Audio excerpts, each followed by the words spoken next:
Hey everyone, and welcome back to my channel. Today we're going to be taking a ride from Vienna to Dürnstein along the Euro Velo 6. Now, we had a really big storm back in the middle of September. I had a video about that showing all the flooding and damage, and a month later the cleanup is doing really well, but you can still see the effects here even a month later, where they've cleared the bike path and left these really large mounds of dirt and debris, boats floating up over the road, and all kinds of crazy stuff going on. This is just outside Klosterneuburg. So moving along towards Tulln, trying to take advantage of the east winds today, even though the wind isn't that strong. Gear for the day, I got my Marin TSX1, got a waterproof pack on the rack in the back, riding Continental Contact Plus 38 mil tires with a medium profile, not stock were the WTV Riddlers 45 millimeter, which I've worn out. The Marin DSX1 is a 1x11 to 51 in the back.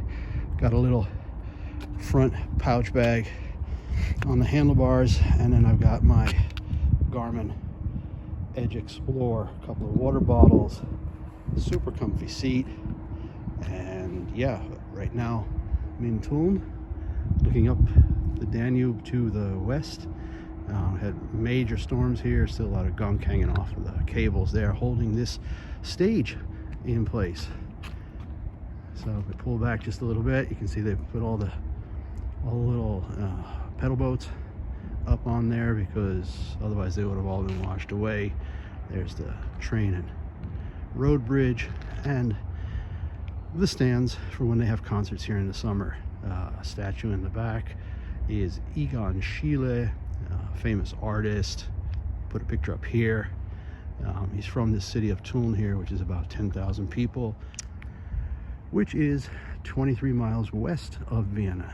So right now we're about 23 miles or 37k into this 100k ride. Check in again later. See ya.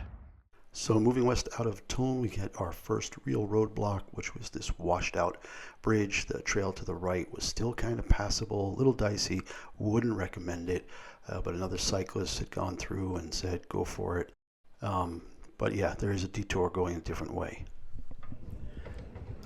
So 51k into the 100k ride. We're along the Danube, as you can see in the back over here and over here. And behind me is this really cool 200-year-old farmer's house. And it's kind of weird contrast, because right behind it is a nuclear power station that was built in the late 70s and never used because people protested. So the power to the people. But this really nice farmhouse was moved from somewhere else, brought down here, and it makes an excellent place to stop and get something to eat along the Donauradweg, or the Euro Velo 6 between Vienna and Krems. That's basically what a lot of people do when they do Passau Vienna. A lot of times the wind is coming from the west to the east. Today it's coming from the east to the west, so I'm taking advantage of that and gonna enjoy the last 49k, get my 100k in, take the train back to Vienna. Check in later. Bye.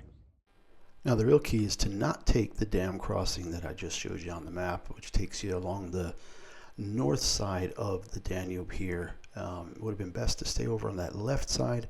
Again, most of the Euro Velo 6 has parallel routes. You can take either side of the river by choosing to go across the dam, where I did just west of the power plant at Sventendorf. Led me on here. I had met a German rider who had come across on the left edge and said from Krems all the way down there was quite clear and no problems. The river was like glass today. It was absolutely beautiful to watch. A lot of cruise ships already going. That was a Viking cruise there. And you can see here that there was another washout section, so I ended up taking that big detour here through these little towns and through the fields. On my way into Krems, little downhill here, got some speed, but then it was traffic light to traffic light through Krems and on to Dürnstein. Now, Dürnstein is the ruins of the castle where Richard the Lionheart was held prisoner like 1,000 years ago. Big tourist stop, a lot of vineyards around, and just a fantastic place for day trips.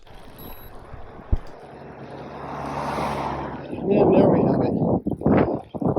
62.5 miles, 100K, 3 hours and 57 minutes. I got another 4 or 5K to get back to Krems, to the train station, but mission accomplished. 100K in under 4 hours. Yeah, the real beauty of this area are the vineyards terraced up all the hillsides to the north. Some of these vineyards go back 1 to 2,000 years. You have all these small villages, interesting structures, but it's really the vineyards and the cherry trees and apricot trees. If you're here in the spring, the blossoms are amazing. And then I was back in Krems at the train station, ready to head back to Vienna. So 106.2K, 4 hours and 11 minutes. Back on the train here, they have these neat double deckers, and then across the river where you can see that concert shell that I pointed out in the morning, and almost back to Vienna. So I hope you enjoyed this look at the Euro Velo 6 going back from Vienna to Dürnstein, and we'll see you next time. Bye now.